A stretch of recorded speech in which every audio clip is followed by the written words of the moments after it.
شرور أنفسنا ومن سيئات أعمالنا من يهده الله فلا مضل له ومن يضلل فلا هادي له وأشهد أن لا إله إلا الله وحده لا شريك له وأشهد أن محمدا عبده ورسوله صلوات الله وسلامه عليه أما بعد فإن أصدق الحديث كتاب الله تعالى وخير الهدى هدى نبينا محمد صلى الله عليه وعلى آله وسلم وشر الأمور محدثاتها وكل محدثة بدعة وكل بدعة ضلالة وكل ضلالة في النار. On Monday, as it is well known amongst you, we do the fiqh class, and we've been dealing with the fiqh of the prayer, the salah. Today is going to be the last class, inshallah ta'ala, before we enter upon the blessed month of Ramadan. So next week, inshallah, the fifth class is going to be centered around the ahkam of as-siyam and so forth and so on. So before getting deeper into the fiqh of the salat, we wanted to deal with an issue that is a very important issue that we feel that many people make the tahawun on this issue, even though the seriousness of it, as you're going to see, is something that the Prophet sallallahu alaihi wasallam warned against, and something that the companions, radiyallahu anhum, used to go to great lengths to make the amr bil ma'ruf and the nahi and the munkar concerning it as it relates to the salah.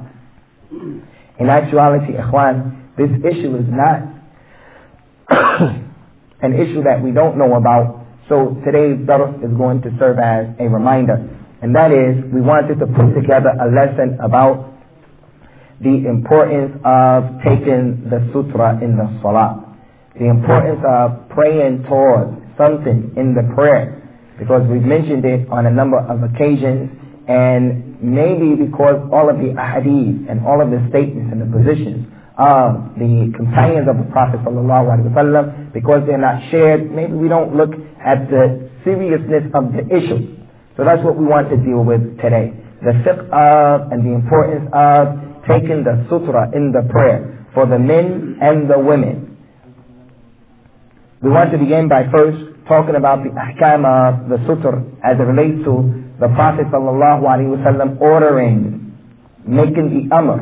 And as we said, the ulama of al-Islam who we love, honor, and we respect, and we follow their madahibs and we follow their positions, as long as they are in accordance to what is correct, they came up with a principle to help us to know what's halal and what's haram.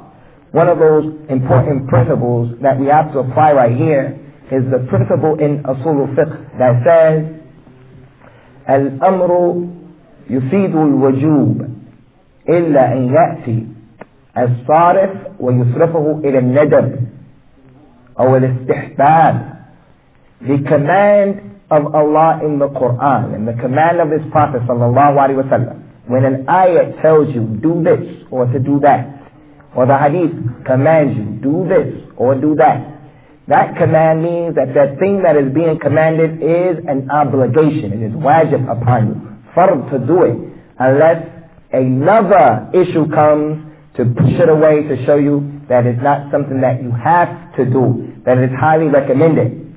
A point in case is the issue of the witr prayer. The Prophet sallallahu alaihi wa sallam, he said, إن الله قد زاد عليكم صلاة ألا وهي الوتر فأوتوا.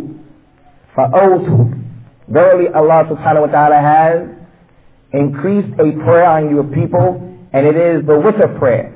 So make witr. So He ordered us to make the witr. Based upon this principle, the witr prayer becomes an obligation, wajib, farz, unless another external issue comes to show it is not wajib. And in this case we have many external issues, like the hadith of Abdullah ibn Umar radiyallahu anhu, that the Messenger of Allah sallallahu alaihi wasallam, in the hadith of Mu'adh, Allah has made obligatory 5 prayers to be done in one day and one night. So is that principle understood? We've mentioned it on a number of occasions, so it's not something that's new to our ears. As it relates to the issue of the sutrah, Allah subhanahu wa ta'ala's Prophet sallallahu alayhi wa sallam has commanded us to take the sutrah. And he also, sallallahu alayhi wa sallam, has prohibited us from praying without a sutrah. And there is no qarina, and there is no sadr that's going to come, or that has come to change it from the wujub. So we said the principle was al-amr yufidu al-wujub. And the opposite of that is al-nahyu yufid al-tahrim, unless something comes to change it. So from these awamir that the Prophet has told us, sallallahu alayhi wa sallam, is the hadith that's been collected by Imam Ahmed on the authority of Sutrah ibn Ma'bad al-Juhani radiyallahu anhu قال قال رسول الله صلى الله عليه وسلم إذا صلى أحدكم فليستتر لصلاته ولو بسهم. The Prophet, he says, sallallahu alayhi wa sallam, if one of you prays, and then he commanded with the lam al-amr, if one of you prays, if one of you makes the salah, فَلْيَسْتَتِرْ, then let him take a sutrah. He commanded you to take a sutrah, even if the sutrah is with an arrow, that you stick it in the ground and it represents your sutrah. So that's the first hadith that is a command. The next hadith is a similar hadith on the same companion, Sutrah ibn Ma'bad al-Juhani radiyallahu anhu, but this particular love is the love of al-Imam ibn Khuzaymah in his book of authentic hadith, where the Prophet sallallahu alaihi wasallam said, إِذَا صَلَّ أَحَدُكُمْ اسْتَتِرُوا فِي صَلَاتِهِ. He says sallallahu alaihi wasallam, if one of you prays, he says sallallahu alaihi wasallam in this hadith, اسْتَتِرُوا فِي صَلَاتِكُمْ. He ordered us and he said, take a sutrah. All of you, when you pray, take a sutrah in your prayer. The next hadith that we want to mention has been collected by Imam Ibn Hibban with an authentic chain of narration on the authority of Sahl ibn Abi Jasma radiyallahu anhu قال إني سمعت رسول الله صلى الله عليه وسلم يقول إذا صلى أحدكم فليصلي إلى سترة وليبن منها لا يقطع شيطان عليه صلاته. And this shows us the wisdom of the sutrah. The Prophet, he said sallallahu alaihi wasallam, if one of you prays, then let him pray towards a sutrah, and let him get close to the sutrah when you pray towards it, and do not allow the shaitan to cut off your prayer. So this is the hikmah or the illah in the ittikhad of the sutrah. That one of the wisdoms behind it is that you will prevent the shaitan from coming and cutting off your prayer, and we're going to elaborate on that after we get done with the rest of these hadith, insha'Allah ta'ala. Another hadith that's been collected by Imam al-Baghawi rahimahullah ta'ala, the Messenger of Allah, he says sallallahu alayhi wa sallam, similar to this, إِذَا صَلَّ أَحَدُكُمْ فَلْيَسْتَتِرْ وَلِيَقْتَرَبْ مِنَ السُّتْرَةِ فَإِنَّ الشَّيْطَانَ يَمُرُّ بَيْنَ يَدَيْهِ. He says sallallahu alayhi wa sallam, he made a condition. If one of you people prays, then he ordered you, then take a sutrah and get close to the sutrah. For verily shaitan will come between you and he will destroy your prayer. Abu Sa'id al-Khudri radiyallahu ta'ala anhu, he told us in this hadith that's been collected by Imam Abu Dawood rahimahullahu ta'ala, that the Prophet, he says sallallahu alayhi wa sallam, إذا صلى أحدكم فليصلي إلى سترة وليدن منها ولا يدعو أحدا يمر بين يديه وبينها فإذا جاء أحد يمر فليقاتله فإنه الشيطان. The Messenger of Allah, he says sallallahu alayhi wa sallam, if one of you stands up to make the prayer, then he commanded, pray towards a sutrah and get close to the sutrah, and do not allow anyone to pass between him and his sutrah. If he's praying, let him take a sutrah, and do not let anyone pass between you and your sutrah. And if someone comes and he tries to pass through, then you should kill him, the hadith said, for verily he is a shaitan. He used the verb فَلْيُقَاتِلْهُ, then let him kill him, for verily he is a shaitan. But this does not mean to literally kill him. It is not permissible to kill the Muslim because he is passing between you and the sutrah. But he used this word to show the severity of the issue. It means to stop the person with power. Don't be gentle in stopping him. If he insists on going through between you and your sutrah, you should use just as much force that is necessary to prevent him. And the scholars of Al-Islam have unanimously agreed, ikhwan, without an exception, that the meaning of فَلْيُقَاتِلْهُ, then kill him, that it does not mean to kill him, that while you're praying you take out your knife and you stab him. It doesn't mean that. But if the man fell and he knocked his tooth out, or the man fell and he knocked his eye out, or the man fell and he stabbed himself with his own sword, the ulama of Al-Islam are of the opinion that if that happens, there is no diya upon the person who was praying, who followed this statement of the Prophet sallallahu alaihi wasallam. So there are 2 points. The hadith is not telling you to take out a sword and kill him. It doesn't mean that. Rasulullah used this word, the muqatila word, for mubalagha, to show the seriousness of the issue. So it's permissible for you to stop him and to use just as much strength as he uses and insisting on going between you and your sutrah, because he is a shaitan. The second point is, if something happens where his blood is spilt, accidentally, his eye comes out, he falls and he hits his teeth, he knocks a tooth out, then there is no diya upon the person, because the Prophet ordered it, sallallahu alayhi wa ala alihi wa sallam. We have the hadith. Naam, akhi, Abu Sa'id. The translation of the qatil was in fighting? It can be fight and it can be kill as well. If you read this hadith, like Al-Imam Al-Mubarak Furi, who gave us the explanation of the ahadith of Sahih of the Sunan of Al-Imam Abu Dawood, he gave the explanation of all of these ahadith. He brought the issue of muqatala. What is it? Is it only fighting and is it killing? Which one is it? Al-muqatala to the Arabs can mean either one, this or that. So if the man winds up dying as a result of trying, it is unanimously agreed that there is no diya upon the musalli, but the hadith does not mean to kill him. The hadith does not mean to kill him. Talha radiyallahu anhu, he said that the Prophet said sallallahu alayhi wa sallam, لِيَجْعَلْ أَهَدُكُمْ بَيْنَ يَدَيْهِ مِثْلَ مُؤَخِرَةِ الرَّحِلِ ثُمَّ لَا يُضُرُّهُ مَا مَرَّ بَيْنَ يَدَيْهِ. The Prophet, he said sallallahu alayhi wa sallam in this authentic hadith, let one of you put between himself something that is the size of a saddle. Let him put between him, when he is making the salah, a sutrah that is the size of the saddle that you ride your animal upon. And then if he puts that in front of him and he makes the salah, nothing will harm him if it walks behind that.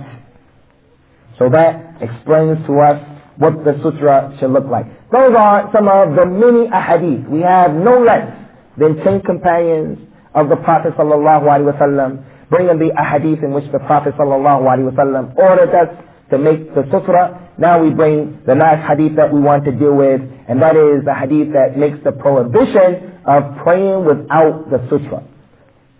The Prophet, he said sallallahu alaihi wasallam in this authentic hadith that's been collected by Imam Hakim in his book in Mustadrak, on the authority of Abdullah ibn Umar radiyallahu anhuma, لا تصلوا إلا إلى سترة ولا يدعو أحدا يمر بين يديك فإن أبى فقاتله فإن معه قرين. He said sallallahu alayhi wasallam, do not pray. He's ordering us, do not pray except that you pray towards a sutra, and do not leave anyone to walk between you and your sutra. And if someone tries and he insists, he refuses to obey the command of not walking between the man and the sutra, the Prophet said sallallahu alaihi wasallam, then fight him. And he used that word again, فَقَاتِلْهُ, for verily with that man is a qareen, or is a shaitan. Those are the hadith that, without getting into the falsafa, is it wajib, is it mustahab, is it makruh, the Prophet sallallahu alaihi wasallam ordered, so it should be something that we can do because it is easy to be done. And an example of that are some of the statements and the positions of his companions that we want to share with you right now. From the Tabi'een, there is a tremendous scholar by the name of Muhammad ibn Sirin, rahimahullah ta'ala. He took from Abu Hurairah, from Umar, Abdullah ibn Umar, and many of the other companions. Muhammad ibn Sirin, rahimahullah, he said, رأى عمر رضي الله عنه رجلا يصلي وليس بين يديه سترة فجلس بين يديه ثم قال له لا تعجل عن صلاتك. فلما فرغ الرجل من صلاته قال له عمر إذا صلى أحدكم فليصلي إلى سترة لا يحول الشيطان بينه وبين صلاته. Now look at the understanding of the companions as it relates to those ahadith that we mentioned. Muhammad ibn Sirin, he said, Umar radiallahu anhu, the Khalifa, he saw a man praying, and the man was praying without a sutra. So Umar radiallahu anhu sat in front of the man, and he became the sutra for the man. And he said to the man while the man was praying, do not hurry in your prayer, because I'm doing this, do not think you have to hurry up. Take your time in your prayer. When the man finished the salah, Umar said to that man, if one of you stands up to pray, then let him pray towards a sutra, and do not allow the shaitan to come between him and his salah. Al-Imam al-Bukhari rahimahullah ta'ala, he brings another incident that happened with Umar. قال الإمام البخاري رحمه الله تعالى لقد رأى عمر رجلا آخر يصلي بين أسطوانتين فأدناه إلى سترة فقال صلي إليها. Al-Imam al-Bukhari in his book, Sahih al-Bukhari, he brought a hadith and he said that Umar radiallahu anhu, he saw another man making the salah and the man wasn't praying towards a sutra. Or he was praying between two pillars in the masjid. He was praying between two poles, but he didn't have in front of him a sutra. So Umar radiallahu anhu took the man and he brought the man close to one of the pillars, to a pillar in the masjid. And then Umar said to the man, pray towards this. So Umar radiallahu anhu took the man physically and put the man towards the sutra and told the man, pray towards this. Also, we have the athar that's been collected by Imam Muhammad ibn Abi Shaybah rahimahullah in his book Kitab al-Musannaf. And this is the athar of Abdullah ibn Mas'ud, the other companion of the Prophet sallallahu alaihi wasallam, wa radiyallahu anhum ajma'in. Abdullah ibn Mas'ud, he said, لا تسلين وبينك وبين القبلة فجوة تقدم إلى القبلة أو استتر بساريا. Abdullah ibn Mas'ud, he said, do not pray and there is between you and the Qibla an empty space, meaning you don't have a sutra. Abdullah ibn Mas'ud said, do not pray and between you and the Qibla is an empty space, but instead get close to the Qibla, get close to some object that is stationary, or make a sutra out of the pillar or the pole in the masjid. Nafi' from the Tabi'een, he said about Abdullah ibn Umar rahimahullah wa radiyallahu anhuma, كان عبد الله ibn Umar إذا لم يجد سبيلا إلى سارية من سواري المسجد قال لي ولني ظهرك. Nafi' said, Abdullah ibn Umar, who was his sheikh and his teacher, Abdullah ibn Umar, if he did not find a pillar in the masjid to take as a sutra, if he didn't find something in the masjid to take as a sutra, he used to say to me, turn your back towards me and you become my sutra. And Nafi obviously didn't have a problem with that, because this is the way of the student with the teacher. Abdullah ibn Umar radiallahu anhu was the main teacher of Nafi'. So he used to say to his pupil, if he didn't find an opportunity or anything to take the sutra, he would say, you sit down right here and you be my sutra so that I can pray towards you, like a father would do with his son, for an example. That athar has been collected by Imam Ibn Abi Shaybah. وروى الإمام البخاري عن أنس رضي الله عنه قال لقد رأيت كبار أصحاب رسول الله صلى الله عليه وسلم يبتدرون السواري عند المغرب. وبوب الإمام البخاري على هذا الأثر فقال باب الصلاة إلى الاستوانة. Al-Imam al-Bukhari brought this narration and he said, Anas ibn Malik, the companion of the Prophet sallallahu alaihi wasallam, he said, I saw the major companions of the Prophet sallallahu alaihi wasallam going towards the pillars in the masjid and they used to use them for their sutrah, and I saw them doing this for the salah of Maghrib. And Imam al-Bukhari, who narrated this asar, he made the tabweeb of this particular asar. And we know that the fiqh of Imam al-Bukhari is in the way that he brings his chapter. Imam al-Bukhari took this statement and he said, the chapter of praying towards the pillars of the masjid, showing that this was the practice of the companions of the Prophet sallallahu alaihi wasallam. And he brought another narration, Imam al-Bukhari, عن أنس بن مالك رضي الله عنه. ذكر الإمام البخاري عن أنس رضي الله عنه حول الاستوانة. قال أنس: المصلون أحق بالسواري من المتحدثين إليها. Anas ibn Malik, he said, those people who pray in the masjid, they have more right to pray towards and to utilize the pillars of the masjid than those people who use it and they lean on them to talk. People are sitting in the masjid. So a man wants to sit in the masjid, he wants to use the pillar of the masjid to have his back, to lean on it, to make himself comfortable.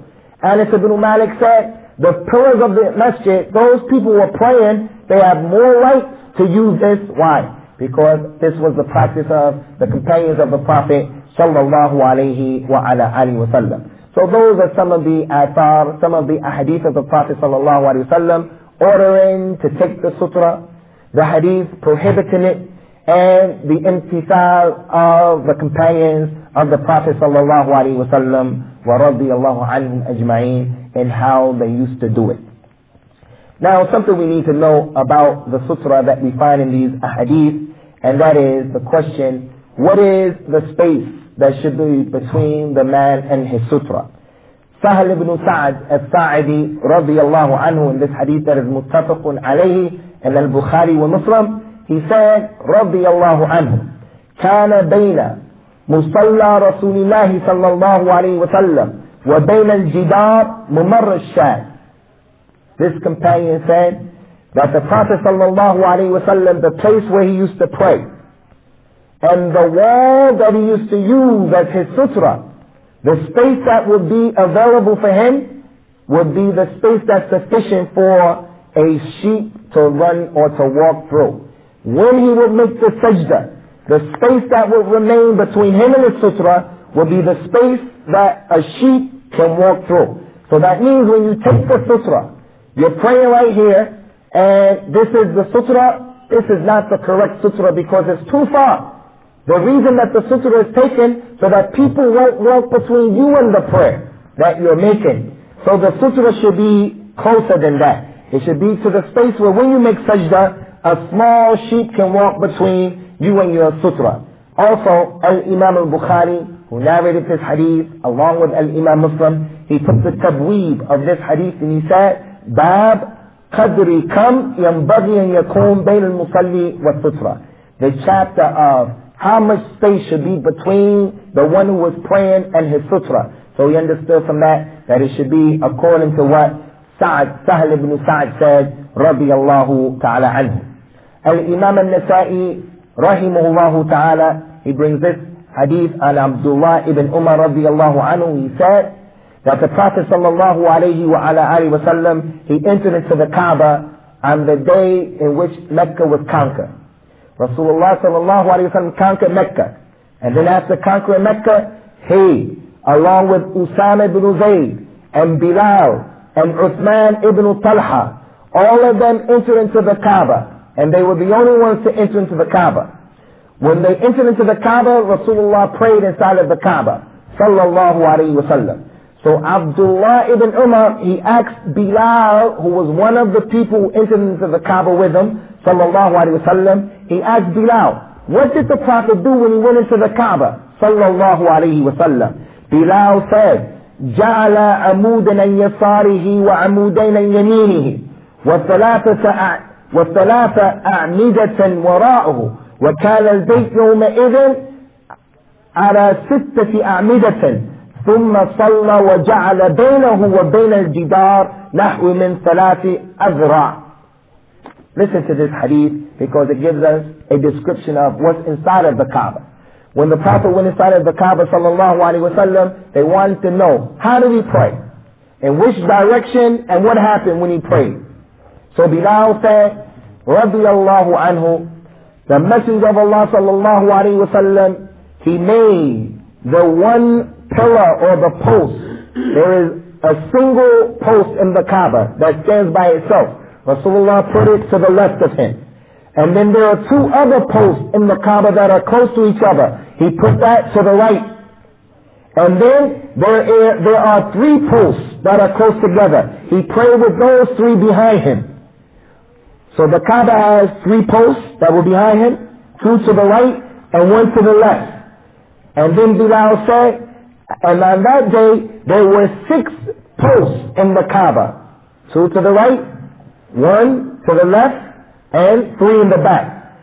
Bilal said after that, when he positioned himself like this and he's inside of the Kaaba, the Prophet sallallahu alaihi wasallam prayed between him and the wall, and he left from the wall 3 handspans. So when he made the sajda, it was enough to have that small space. That's been collected by Al-Imam Al-Nasai.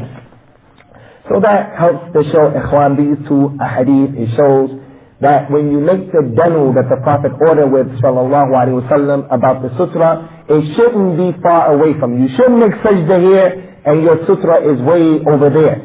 Or you're praying at the back of the masjid and you're saying that the sutra in the front of the masjid, this wall is the sutra. So that's the distance that should be between you and the sutra. As for the height of the sutra, it can be as high as you want to go. He said, sallallahu alayhi wa sallam, in this authentic hadith that's been collected by Imam Muslim, on the authority of Talha ibn Ubaydillah, radiyallahu anhu, قال النبي صلى الله عليه وسلم, إذا وضع أحدكم بين يديه مثل مؤخرة الرحل فليصلي ولا يبالي من مر وراء ذلك. If one of you put something that is the size of a saddle between him and his salah, let him pray and do not worry about anything that goes behind that. So the sutra has to be at least the size of the riding animal.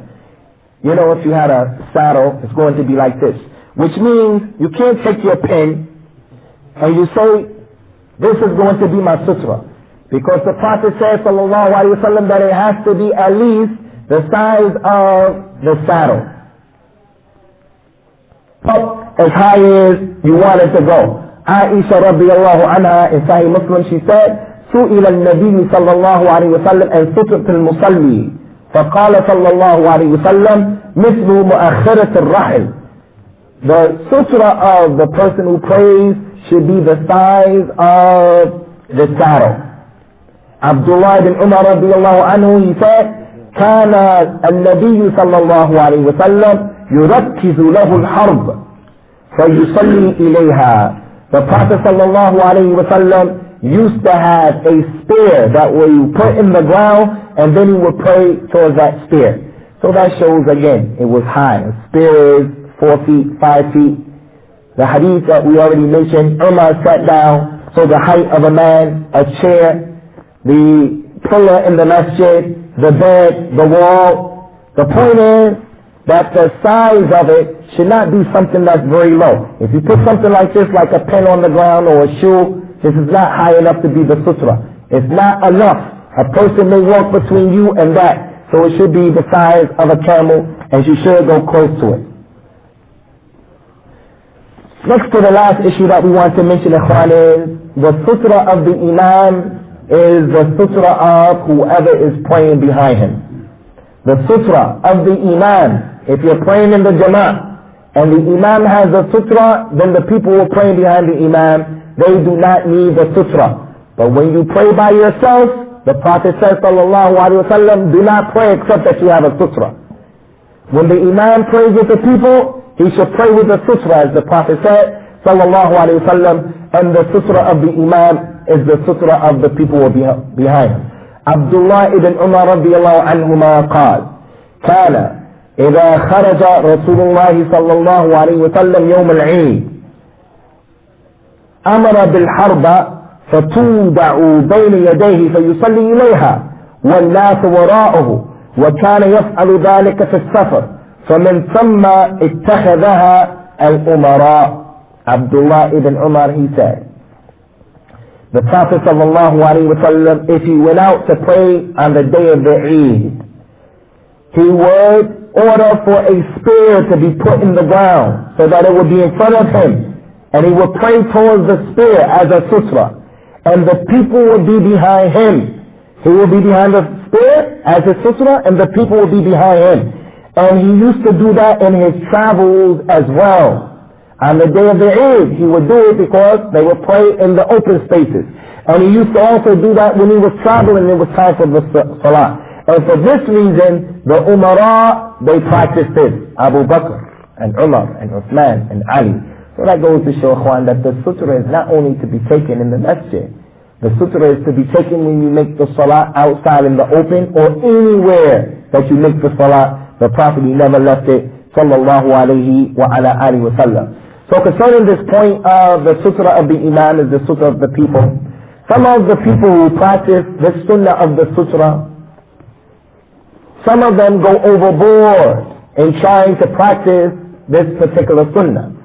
We have on one end, the majority of the Muslims, or many of them, not praying towards the sutra and being mutahawinin in it, seeing it as a small issue, seeing it as something that's left to. If you want, you can. If you don't want, you don't have to. Where clearly the ahadith are clear that order you to do it, and the ahadith are clear that prohibit you from doing it, from leaving it, and the companions are clear in what they practice. Umar radiallahu anhu, he saw someone praying without a sutra, he'll put him towards a sutra. He'll sit himself and he'll make himself the sutra. Anas radiallahu anhu said that the prayers of the masjid have more right for the one who's praying than the one who's talking. So those people go overboard, who say, oh, this is a small issue, it's not important. And they continue to be mutakasirun, mutahawinun in it. That's overboard. And then we have the other people who go overboard. The people who want to practice the sutra. So what happens is, if they're in the jama'at with the imam, if the imam finishes the prayer, maybe that individual came late. So he was praying in the fourth or the fifth row. So now after the Imam gives his salams, Assalamu alaikum wa rahmatullah, Assalamu alaikum wa rahmatullah, that man stands up in order to complete his prayer. So there is no sutra in front of him because the people are getting up and they left. So that person, he starts to walk to the right or to the left. And I've seen with my own eyes a person take 10, 13 steps in order to take the sutra. When you ask them, why do you do that? He said, because Allah's Messenger sallallahu alayhi wa sallam ordered to take the sutra. He said, la. This is mubalagha. Allah told us in the Qur'an, وَاتَّقُوا اللَّهَ مَسْتَطَعْتُمْ. Fear Allah to the best of your ability. You did everything that you were responsible for doing when you came and you made the salat in the jama'ah. The fact that the Imam finished and he walked off, it has nothing to do with any taqseer from you. Not from you. So remain in your place. In addition to that, if what that person did was good, and it was from the sunnah, and it was correct, surely we would have had some of the companions doing it, and it would have come to us. But we don't have them narrating to us that after the salat was over, if one of us missed the prayer, or ayat, or raka'at from the prayer, we would walk forth to take the sutra. So the sutra of the imam is the sutra of the person. The final issue that we want to deal with, Ikhwan, is one of the tremendous wisdoms behind the sutra. And this is an issue that has been a fitna for many people. It is the hadith of Abu Dharr al-Ghafari radiyallahu anhu. He said that he heard the Prophet say sallallahu alayhi wa sallam, إِذَا قَامَ أَحَدُكُمْ يُصَلِّي فَإِنَّهُ يَسْتُرُهُ إِذَا كَانَ بَيْنِ يَدَيْهِ مِثْلُ مُؤَخِّرَةِ الرَّحْلِ فإن لم يكن بين يديه مثل مؤخرة الرحل فإنه يقطع صلاته الحمار والمرأة والكلب الأسود. قال عبد الله بن صامت الذي روى الحديث عن أو سمعه من أبي ذر قال له يا أبا ذر وما بال الكلب الأسود من الكلب الأحمر والكلب الأصفر؟ فقال أبو ذر رضي الله عنه كذلك سألت رسول الله صلى الله عليه وسلم فقال الكلب الأسود شيطان. This hadith has been collected by Imam Muslim. Pay attention to this hadith of Sahih. From the wisdom of why you take the sutra.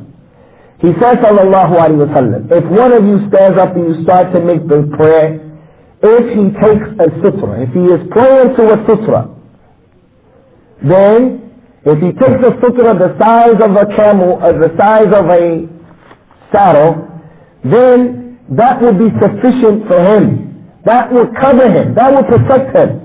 But if he does not take the sutra the size of a saddle, which goes to show the sutra should not be the pen or something that is small.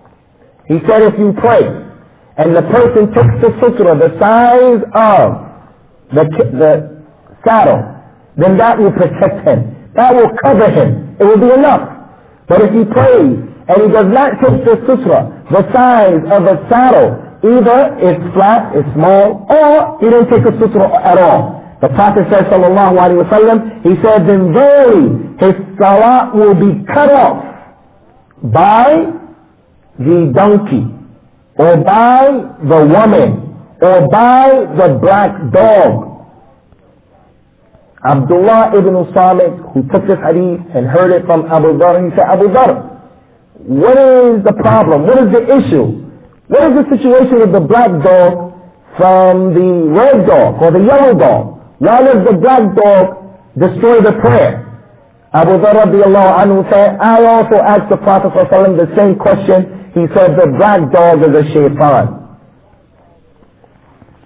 So now, one of the wisdoms behind taking the sutra is, if you don't have a sutra, and the donkey walks in front of you, or a woman walks in front of you, or a black dog walks in front of you, you have to start your prayer over again because your prayer is rendered null and void. If the woman or the donkey or the black dog walks behind the sutra, then the sutra has protected you under the condition that the sutra is the size and height of a saddle. Aisha radiallahu anha, she said that she heard the Prophet say, sallallahu alayhi wa sallam, لا يقطع صلاة المسلم شيء إلا الحمار والكافر والكلب والمرأة. فقالت عائشة يا رسول الله لتذكرنا بدواب سوء. And Imam Ahmed brings this authentic hadith. Aisha says she heard the Prophet say sallallahu alaihi wasallam, nothing will cut off or destroy the salat of a Muslim, nothing except a kafir, or a donkey, or a dog, or a woman.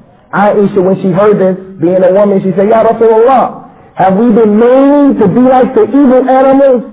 The women. Are we like the donkeys and the dog?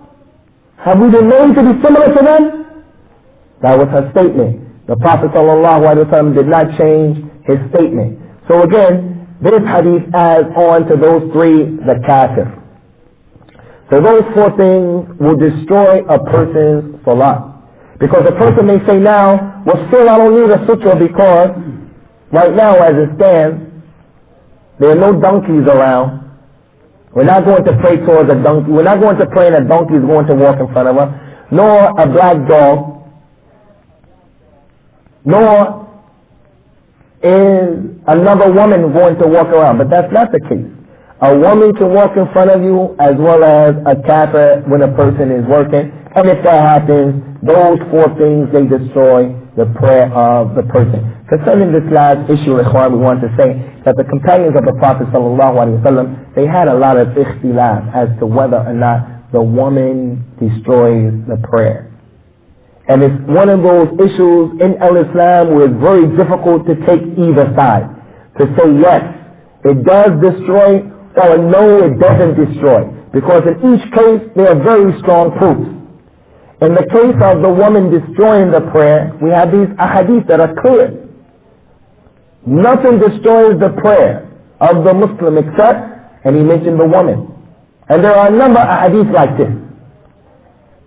And then on the other hand, she doesn't destroy the prayer. We have the hadith where the Prophet ﷺ was making the salah, and he was making the salat in his home, and when he used to make sajda, Aisha was sleeping in front of him, radiyallahu anha, and their house was so small, the room was so small, that when he wanted to make sajda, he would touch her legs, and she would pull her legs in so that he could make the sajda. So if the woman destroyed the prayer, how was it that he was touching her leg? He must have been right in front of the Prophet sallallahu alaihi wasallam. So that's a strong proof. So the scholars who took this position, they give reasons of why that happened. They said, as it relates to Aisha, this was something that's special for Rasulullah and Aisha only.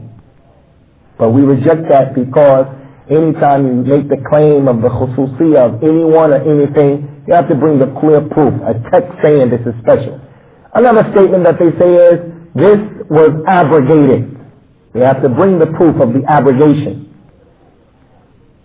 So Allahu Alam, Allah knows best.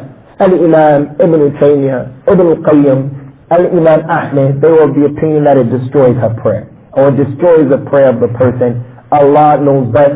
The least that we can say it is just right. So if the person takes the sutrah, he makes the khuruj from all of that kalam and all of that ikhtilaf, and he'll be safe, no doubt about it. As for those ahadith that say that nothing destroys your prayer other than the one that we mentioned, all of them are not authentic. So those are the issues that show us the importance of taking the sutrah. It is not something that we should be mutahawin in. We should be lax about that issue, because it is an issue that is clear, and Allah subhanahu wa ta'ala, He is a'lam. You guys have any questions or any comments?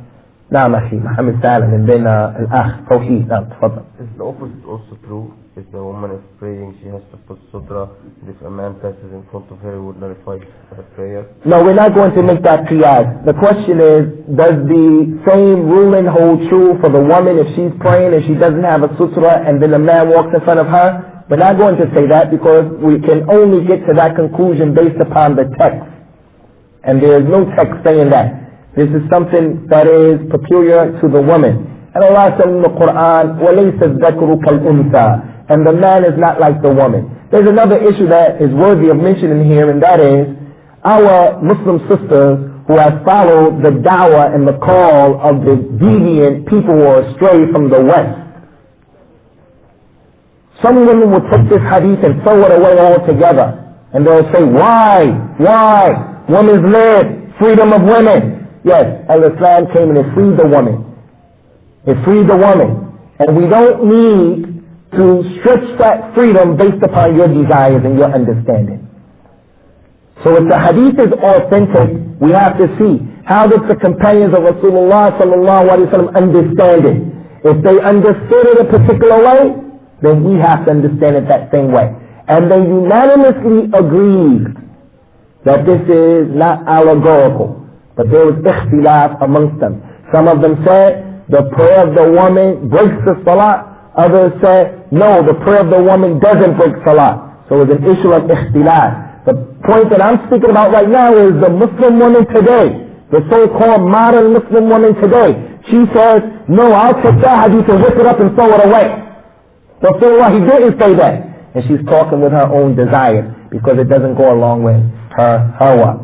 So we do not make the hukum of the woman, the ruling of the woman praying, the same as the ruling of the man if a woman passes by. And why would we stop there? If we're going to do that, then let's all start saying a cat now. If a cat walks in front of you too.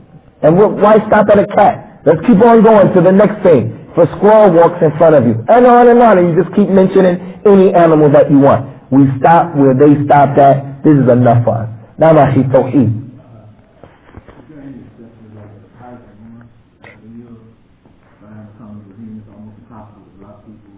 Right, that's a good question. What about when there's a lot of zahma, a lot of a crowd, and a lot of people like in Mecca, concerning this issue of the sutrah? Should you take a sutrah? You do the best that you can to take a sutrah. There are places you can find where you take a sutrah, as people break through it and they go through it. There's no problem with that, because you did the best that you can. It would be ludicrous for a person to go where they're making the tawaf and he takes the sutrah right there, and this is something that we've also seen. The people who want to practice the sunnah, they'll go right down where the tawaf is, and they'll take a sutra right there where the people have to make tawaf right there, and they're fighting the people. This is overboard. So you should take a sutra in the Kaaba, and the Haram al-Makki, and everywhere else. And also in addition to that, if you're praying and a woman comes in front of you, inshallah, there is no problem with that because of the zahma. It's just impossible now for anything else to happen. There's another thing that I meant to mention, Ikhwan, I wanted to mention. That is, there are some ahadith that say, if you don't find a sutra, then use a cane. And if you don't have a cane, then make a line in the dirt. That is a hadith that is da'if jiddan. To make a line in the dirt is not the sutra of al-lisan. But what you have to do is go towards a wall, go towards the microphone, maybe some clothing, put it up. As long as the height of a saddle or above that. Now, any more questions, Ikhwanuna? Tafadhal.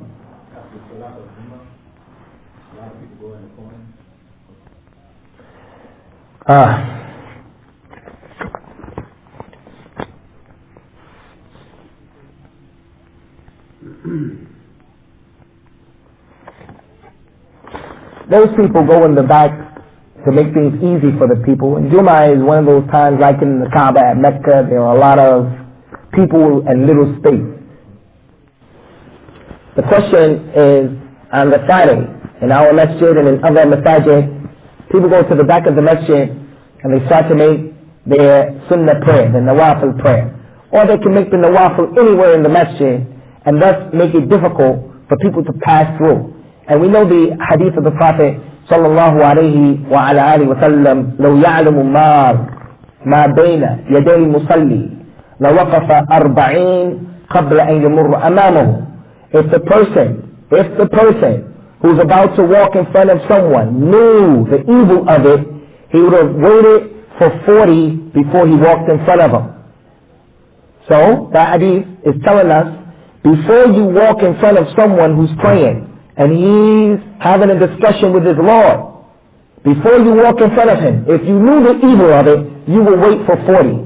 He didn't say sallallahu alayhi wa sallam 40 seconds, 40 minutes, 40 days, 40 months, 40 years, 40 centuries. He just said 40. Before you walk before him, you should wait 40. Allahu a'lam how much. So now these people are praying in the masjid, and some of us, we have to get back to work or whatever, so they cut off the space. What should we do? Just sit there and wait? What's the case? You should try to just get the people in the place. When a person prays, you should try to pray in a place where it's not going to be a problem for the people, and you do your best not to walk in front of people. That's a serious hadith, that's a serious issue. It shows that it is a major issue. So you try to go around people and to wait until they pray. Now, Abu Sa'id. This question might have to do with the fact that I was in and out. With Hajj? No, with the fact that I was in and out. I didn't hear that part. But about the woman breaking the salat, is it if the woman comes between the praying person and the sutra? Yes. Okay. If the woman comes between the praying person and his sutra, she breaks his salah. The woman, the black dog, the donkey, and the kafir. Behind the sutra, he says, sallallahu alayhi wa sallam, as long as it's the size of the saddle, it covers him, it protects him, it's okay. Naam, Abu Muhammad, Loveless.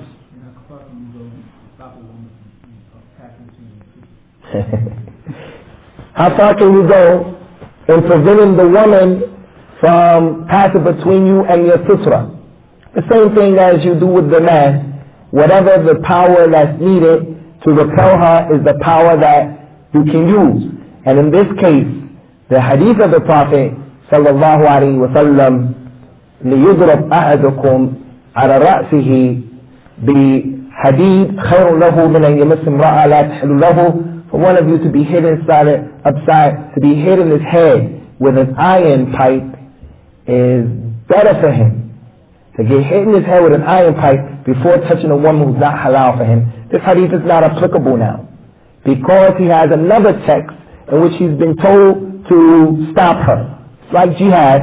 If the woman came against the Muslims in the jihad, normally we don't kill women, but because she's against the Muslims, you can kill her. because of the text that tell you to defend the religion and so forth and so on. So whatever the strength is needed to repel her, and you should repel her because she's going to break your prayer. She's going to break your prayer. From the wisdom behind the issue of the sutra, again, ikhwan, and these particular issues is that these things, when they come between you and your sutra, they make tashwish on you. With these animals, the dog, the woman, they come between you and the sutra, they make you lose your concentration, and at this time the person is, again, having a discussion with his Lord, and it shows the sanctity of the salah. So the sutra is a sunnah mu'akkada that is important. The jamhur of the ulama say that the sutra is mustahab, but the adullah show that the sunnah is wajiba, and it is not the kathara that makes the haq, or the batil, but the text and what the texts are saying, and Allah knows best. Any more questions, comments? How could they say it's mustahab and it is clear about it? What's any justification for that? They do have the adullah. From what they say is the hadith. How can the jamhur, the majority of the ulama, say that it's mustahab, and now we hear all of these hadith ordering? فَلْيَتَّخِذْ السُّتْرَةِ فَلْيُصَلِّي إِلَى السُّتْرَةِ لَا تُصَلِّيَنَّ إِلَّا إِلَى السُّتْرَةِ. How can they have these hadith and say it's mustahab after that, and they came up with these principles? They do have a text that they use, and that is the hadith of Abdullah ibn Abbas radiyallahu anhu, who said that the Prophet sallallahu alayhi wa sallam was praying with the people, and he was a young man, and he hadn't been circumcised at that point, and he was 11 years old, which goes to show that the companions used to wait for the circumcision later on for some of the children. He said, I hadn't been circumcised yet, so I rolled up to the Prophet sallallahu alaihi wasallam on my beast, and he said, وَكَانَ لَا يُصَلِّي إِلَى جِدَارٍ. The Rasul was not praying towards a wall. So some of the scholars said this is proof that he didn't have a sutra. So because he wasn't praying towards a wall doesn't mean he wasn't praying towards something else. So they say this is the sarah that takes it from the wujub to the istihbab. But because he wasn't praying towards a wall, we have to find out, why was Abdullah ibn Abbas making that statement? He wasn't praying towards a wall. What was he praying towards? He was praying outside anyway in the first place. He wasn't in the masjid. So when he was outside, he didn't pray towards a wall. He prayed towards a harba. He prayed towards his animal. In one hadith, he tied his animal up, and he prayed his animal was his sutra. So they use that. But it's clear that the sutra is, again, mustahabba. There's the ittifaq of the ulama, the ijma', and it is from the sunnah, is from al-Islam, and it's something that we should do. هذا وصلى الله وسلم على نبينا وعلى آله وأصحابه أجمعين والسلام عليكم ورحمة الله وبركاته.